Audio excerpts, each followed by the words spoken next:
શ્રીકેતુ પાંચાલ દેશનો એક રાજા હતો. તે રાજા બહુ જ મોટો શિવભક્ત હતો.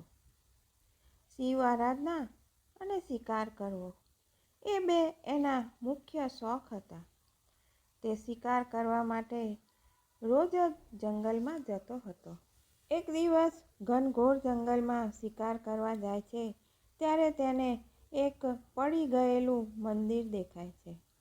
રાજા તો શિકારની ધૂનમાં આગળ વધી ગયા, પરંતુ તેમનો સેવક ભીલનું ધ્યાન ગયું અને જોયું તો ત્યાં એક અંદર શિવ મંદિર હતું, જે વેલા અને પાંજરાની વચ્ચે છુપાયેલું હતું. તે ભીલનું નામ ચંડ હતું. શ્રીકેતુના સાનિધ્યમાં તેના રાજ્યમાં તે રહીને ધાર્મિક પ્રવૃત્તિમય બની ગયા હતા. ચબૂતરા પર સ્થાપિત શિવલિંગને, જે પોતાની જલધારીથી લગભગ અલગ જ થઈ ગયું હતું, તેને તે ભીલે ઉખાડી લીધું. ચંડે રાજાને કહ્યું કે મહારાજ, આ નિર્જન જંગલમાં આ શિવલિંગ પડી રહે, તમે આજ્ઞા આપો તો શું હું એને મારી પાસે રાખી લઉં? હું એની રોજ પૂજા વિધિ કરીશ. કૃપા કરીને મને પૂજન વિધિ બતાવો, જેથી હું પણ થોડું પુણ્ય કમાઈ શકું. જય શ્રી કૃષ્ણ મિત્રો, સ્વાગત છે તમારું મારી ચેનલ સ્નેહ સાગરમાં. જો આ ભીલની કથા પસંદ આવે, ભીલની શિવભક્તિ પસંદ આવે તો લાઈક, શેર અને સબસ્ક્રાઈબ કરશો. અને ભગવાન શિવ કેવી રીતે તેમના પર પ્રસન્ન થાય છે તે પણ અંત સુધી ચોક્કસ સાંભળશો. રાજાએ તે ભીલને કહ્યું કે એને રોજ નવડાવવા પડશે, તેની ફૂલ બીલીપત્રથી સજાવવા પડશે, તેની પર ચોખા, મીઠા મીઠા ફળ ચડાવવા પડશે અને ભોલે શંકરને બોલીને પૂજા કરવી અને તેના પછી ધૂપ દીપ કરવા. રાજાએ મજાક કરતા એ પણ કહ્યું કે શિવલિંગ પર રોજ જ ચિતાની ભસ્મ ચડાવવી પડશે અને ભસ્મ તાજી ચિતાની રાખની જ હોવી જોઈએ. પછી ભોગ લગાવીને વાજા વગાડવા અને ખૂબ નાચગાન કરવું. રાજા તો શિકાર કરીને પાછા પોતાના રાજમહેલમાં જતા રહ્યા, પરંતુ ભીલ, જે એ જંગલમાં જ રહેતો હતો, તેણે પોતાના ઘર પર આવીને પોતાની બુદ્ધિના પ્રમાણે તેને ચોખ્ખી જગ્યા પર શિવલિંગની સ્થાપના કરી અને રોજ તેની પૂજા કરવા લાગ્યો અને એક અતૂટ નિયમ બનાવી દીધો કે રોજ શિવલિંગની પૂજા કરવી. ભીલની પત્ની માટે આ વાત નવી હતી, કારણ કે તેણે કોઈ દિવસ આવી પૂજાપાઠ જોઈ ન હતી.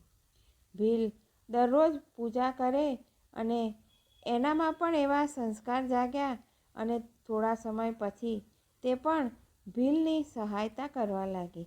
એક દિવસ ભીલ પૂજા કરવા બેઠો તો બધી જ પૂજાની સામગ્રી ત્યાં હાજર હતી, પરંતુ ચિતાની ભસ્મ લાવવાનું તે ભૂલી ગયો હતો. તે ભાગતો ભાગતો જંગલમાં ગયો અને ત્યાં બહાર જઈને સ્મશાનમાં જોઈ છે તો આશ્ચર્યજનક વાત એ હતી કે આજે કોઈ ચિતા સળગી રહી હતી નહીં અને પાછલી રાત્રે પણ કોઈ પણ ચિતા સળગી હોય એવું લાગતું ન હતું.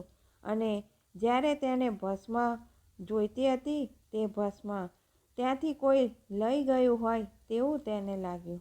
ભીલ નિરાશ થઈને પાછો પોતાના ઘરે આવે છે.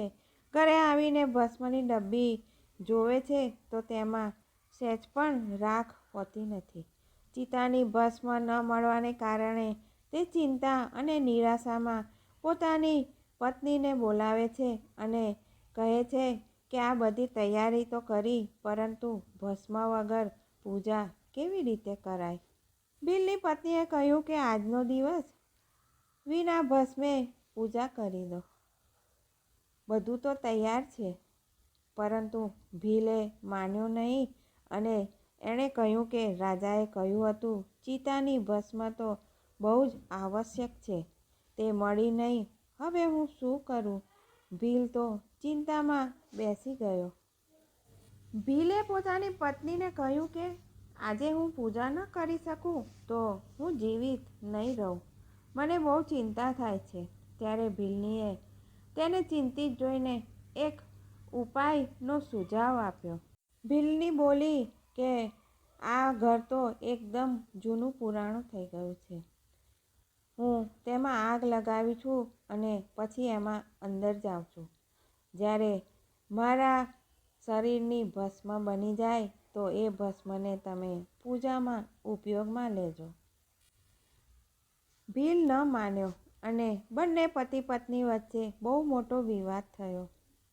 ત્યારે ભીલનીએ કહ્યું કે મહાદેવના કામમાં આવવાનો આ અવસર હું નહીં જવા દઉં. તે ભીલની શાન કરીને આવી અને ઘરમાં આગ લગાડી. ઘરની 3 વાર પરિક્રમા કરી અને ભગવાનનું ધ્યાન ધર્યું. ભોળેનાથનું નામ લઈને સળગતા ઘરમાં તે ઘૂસી ગઈ અને વધારે સમય ન લાગ્યો. શિવભક્તિમાં એટલી લીન થઈ ગઈ તે ક્યારે સળગી ગઈ તે તેને પોતાને પણ ખબર ના પડી અને તે સળગીને ભસ્મ થઈ ગઈ. ભીલે તે ભસ્મ ઉઠાવી અને ભગવાનની સારી રીતે પૂજા કરી. શિવભક્તિમાં પોતાના ઘર સહિત પોતાની પત્નીને પણ ગુમાવી બેસવાનું એને દુઃખ તો હતું, પરંતુ તેની પૂજા થવાનું તેને બહુ મોટો ઉત્સાહ હતો અને તે ભીલનીને પ્રસાદ લેવા માટે બૂમ પાડે છે કે પ્રસાદ આવીને લઈ જાઓ. પળવારમાં તેની પત્ની અંદરથી આવતી દેખાય છે જ્યાં તેનું ઘર હતું. ઘર પણ એમનું એમ જ હતું અને તેમાંથી તેની પત્નીને તે આવતા જોઈ છે. જ્યારે તે પાસે આવી ત્યારે ભીલે જોયું તો ઘર તો એવું ને એવું જ હતું અને ત્યારે તેણે પ્રશ્ન પૂછ્યો કે આવું કેમ બન્યું? હમણાં તો તું ભસ્મ થઈ ગઈ હતી, એટલી વારમાં પાછી કેવી રીતે આવી અને ઘર પણ આપણું હતું એમનું એમ કેમ થઈ ગયું?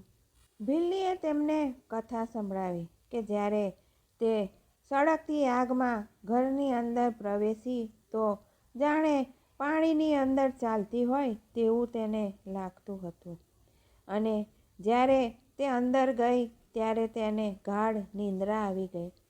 જ્યારે તે ઉઠી ત્યારે તેણે જોયું તો પ્રસાદ માટે ભીલે બહારથી બૂમ પાડી હતી. તે પોતે પણ આશ્ચર્યચકિત થઈ ગઈ કે આવું કેવી રીતે થયું. એ બંને આવી રીતે વાતો કરી રહ્યા હતા ત્યારે અચાનક જ આકાશમાંથી એક વિમાન નીચે આવ્યું અને તેમાં ભગવાનના 4 ગણો બેઠા હતા અને તેમણે પોતાના હાથોથી ઉઠાવીને વિમાનમાં બેસાડી દીધા. ગણોના હાથ લાગવાથી બંનેના શરીર દિવ્ય થઈ ગયા અને બંનેને શિવ મહિમાનો ગુણગાન કરવા માંડ્યો. તેઓ અત્યંત શ્રદ્ધાયુક્ત ભગવાનની આરાધનાના ફળને ભોગવવા માટે શિવલોકમાં ચાલ્યા ગયા. જય શ્રી કૃષ્ણ મિત્રો. ફરી મળીશું આવી અવનવી વાતો સાથે.